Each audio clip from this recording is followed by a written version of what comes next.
बहुत समय पहले की बात है। कचरौली नाम के एक गांव में लोग बड़ी ही हंसी खुशी मिलजुल कर रह रहे थे। उसी गांव में हरिया का परिवार भी रहता था, जिसमें उसकी पत्नी लीला और उसके 2 बच्चे चिंटू और मीना रहते थे। मीना और चिंटू दोनों एक ही स्कूल में पढ़ते थे। दोनों साथ ही जाते और आते थे। एक दिन हमेशा की तरह दोनों छुट्टी के बाद स्कूल से वापस आ रहे होते हैं कि चिंटू का गर्मी से बुरा हाल हो रहा होता है। आज कितनी गर्मी है दीदी, मुझसे तो इस कड़कती धूप में जरा भी चला नहीं जा रहा। गर्मी तो मुझे भी लग रही है, पर हम कर भी क्या सकते हैं। बस जल्दी जल्दी चलते हैं ताकि घर भी जल्दी से पहुंच सके। चिंटू और मीना जल्दी जल्दी चलने लगते हैं और घर पहुंचने ही वाले होते हैं कि तभी उन्हें एक आइसक्रीम वाली दिखाई देती है। आइसक्रीम ले लो, आइसक्रीम, रंग बिरंगी मीठी मीठी ठंडी ठंडी आइसक्रीम ले लो। अरे ये आइसक्रीम वाली कौन है? हमारे गांव में तो कोई आइसक्रीम वाली नहीं है। अरे दीदी वो छोड़ो, आप मुझे बस आइसक्रीम दिला दो।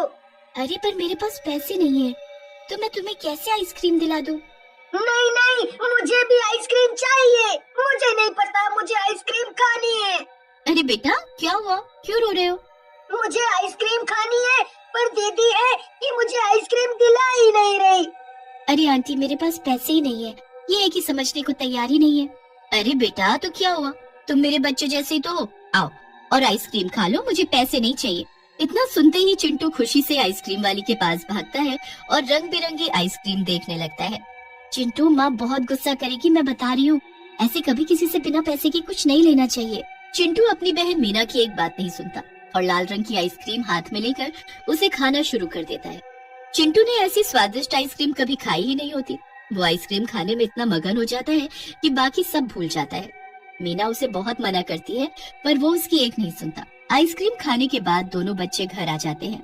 अब ये बात प्लीज किसी को मत बताना, वरना माँ बाबूजी बहुत गुस्सा करेंगे। ठीक है, पर दोबारा ऐसे किसी से आइसक्रीम नहीं लेनी, ठीक है? रात को दोनों बच्चे सो जाते हैं। अगले दिन मीना रोज की तरह सुबह सुबह जल्दी उठ जाती है और उसके बाद चिंटू को जगाने लगती है। उठो चिंटू, कितनी देर हो गई है, जल्दी उठो और नहाओ, स्कूल के लिए देर हो रही है। मीना चिंटू को बहुत उठाती है, पर वो उठता ही नहीं है। उसके बाद मीना गुस्से में चिंटू की चादर उसके मुंह से हटा देती है, तो उसका चेहरा देखकर घबरा जाती है। चिंटू का चेहरा एकदम लाल हो रखा होता है। मीना जोर से चिल्लाती है, माँ बाबा जल्दी आओ, ये देखो चिंटू को क्या हो गया। मीना की आवाज सुनकर उसके माँ बाबा वहाँ दौड़े चले आते हैं और वो भी चिंटू की हालत देखकर घबरा जाते हैं। किसी को कुछ समझ ही नहीं आ रहा होता कि आखिर चिंटू को हुआ तो क्या हुआ। उसके बाद चिंटू के बाबूजी चिंटू को गोद में उठाकर डॉक्टर के पास ले जाने लगते हैं, तो चिंटू का शरीर बर्फ की तरह ठंडा होने की वजह से वो उसे उठा भी नहीं पाते। हे भगवान, ये तो बर्फ जैसा जम रहा है। क्या हो गया आखिर हमारे बच्चे को? ये कौन सी नई बीमारी लग गई?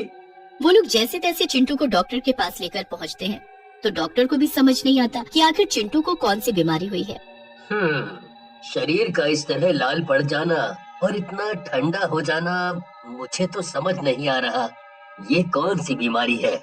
मैंने आज तक न ऐसी कोई बीमारी देखी और न कभी इसके बारे में सुना।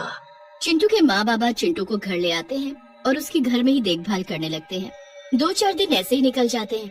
फिर मीना अकेले ही स्कूल जाना शुरू कर देती है। स्कूल से आते वक्त उसे वही आइसक्रीम वाली आइसक्रीम बेचती दिखती है। मीना उस आइसक्रीम वाली को देखती रहती है। उस आइसक्रीम वाली के पास कुछ गरीब बच्चे खड़े होते हैं, जिनको वो उनकी पसंदीदा आइसक्रीम दे रही होती है। बताओ बेटा, तुम्हें कौन सी आइसक्रीम चाहिए? मीना जब भी छुट्टी के वक्त स्कूल से बाहर आती, तभी उसे वो आइसक्रीम वाली वहीं खड़ी दिखती। पर अजीब बात तो ये थी कि कभी वो बच्चों से आइसक्रीम के पैसे ही नहीं लेती थी। वो हमेशा ऐसे ही बच्चों को आइसक्रीम दे दिया करती थी। एक दिन की बात है, जब मीना स्कूल से घर पहुंची ही होती है कि वो देखती है उसके साथ वाले घर में रहने वाला राजू नाम का एक बच्चा बड़ी ही रंग बिरंगी आइसक्रीम खा रहा होता है। अरे वाह राजू, तेरी आइसक्रीम तो बड़ी सुंदर है। हाँ दीदी, देखो देखो कितनी सुंदर है। अगले दिन सुबह सुबह जब मीना सो रही होती है, तो उसे साथ वाले घर से कुछ लोगों के रोने की आवाज आती है। मीना और उसके माँ बाबा उठकर बाहर जाकर देखते हैं। वो लोग घर के अंदर जाते हैं तो वहाँ राजू बिस्तर पर पड़ा होता है और उसके माँ बाबा बुरी तरह रो रहे होते हैं। हाय मेरे बच्चे को क्या हो गया? क्या हुआ भाभी? जब मीना और उसके माँ बाबा राजू की शक्ल देखते हैं तो हक्के बक्के रह जाते हैं। राजू का शरीर रंग बिरंगा हो रखा होता है। हे भगवान, ये तो चिंटू जैसा हो गया। वही तो, तुम्हारा बेटा भी अभी तक ठीक नहीं हुआ, क्या मेरा राजू भी ऐसा हो जाएगा? नहीं नहीं बहन, तुम ऐसे हिम्मत मत हारो, हम कुछ करेंगे। हम अपने बच्चों की हालत ऐसी नहीं होने देंगे। सब राजू को देखने आने लगते हैं, पर मीना के दिमाग में तो उस वक्त कुछ और ही चल रहा होता है। वो अगली सुबह फटाफट स्कूल पहुंचती है और छुट्टी के बाद मीना जल्दी से स्कूल के बाहर जाकर खड़ी हो जाती है। फिर वो उस आइसक्रीम वाली पर पूरी नजर रखती है। वो औरत जैसे ही आइसक्रीम बेचकर बाग के रास्ते कहीं जाने लगती है, तो मीना भी उसके पीछे पीछे जाने लगती है। काफी आगे जाने के बाद वो औरत एक झोपड़ी में जाकर घुस जाती है। उसके बाद मीना चुपके से आगे जाती है और झोपड़ी में झांक कर देखती है, तो उसके होश उड़ जाते हैं। वहाँ वो औरत उसकी आंखों के सामने एक चुड़ैल में बदल गई होती है। कितना मजा आ रहा है बच्चों को ऐसी हालत में देखकर। हे भगवान, ये तो चुड़ैल है और इसी ने सब बच्चों को आइसक्रीम खिलाकर उनकी ऐसी हालत की है। अब क्या होगा, मुझे सब पता करना होगा, तभी मैं सब बच्चों को ठीक कर पाऊंगी। मीना वहीं खड़ी रहकर सब देखती रहती है। चुड़ैल एक जानवर को मारकर उसका खून निकालकर उसमें मंत्र पढ़ने लगती है। मंत्र पढ़ने के बाद वो खून सारी आइसक्रीम पर डाल देती है। हो गई मेरी जादुई आइसक्रीम तैयार। अब मैं कल ये आइसक्रीम बच्चों को खिलाकर उनको बर्फ का बना दूंगी। इस चुड़ैल ने सारे बच्चों को खत्म करने के लिए कितनी बुरी चाल चली है, पर मैं भी इसका जादू नष्ट करके रहूंगी। मीना जल्दी से गांव वापस जाकर सबको चुड़ैल के बारे में बता देती है। गांव वाले मीना की बात सुनकर हक्के बक्के रह जाते हैं। फिर वहीं खड़े एक पंडित जी बोलते हैं, इस चुड़ैल को हमें अमावस की रात को खत्म करना होगा। किसी और दिन इसे खत्म नहीं किया जा सकता। ये बस मीना ही कर सकती है, क्योंकि चुड़ैल बच्चों के आसपास ही रहती है और मीना काफी बहादुर भी है। और इसे करना क्या होगा? इसे सामग्री से भरी एक हांडी को चुड़ैल के घर में रख कर आना होगा। इस हांडी में इतनी गर्मी है कि वो सारी आइसक्रीम को पिघला देगी। जैसे ही वो आइसक्रीम पिघलेगी, वैसे वैसे वो चुड़ैल भी पिघल जाएगी।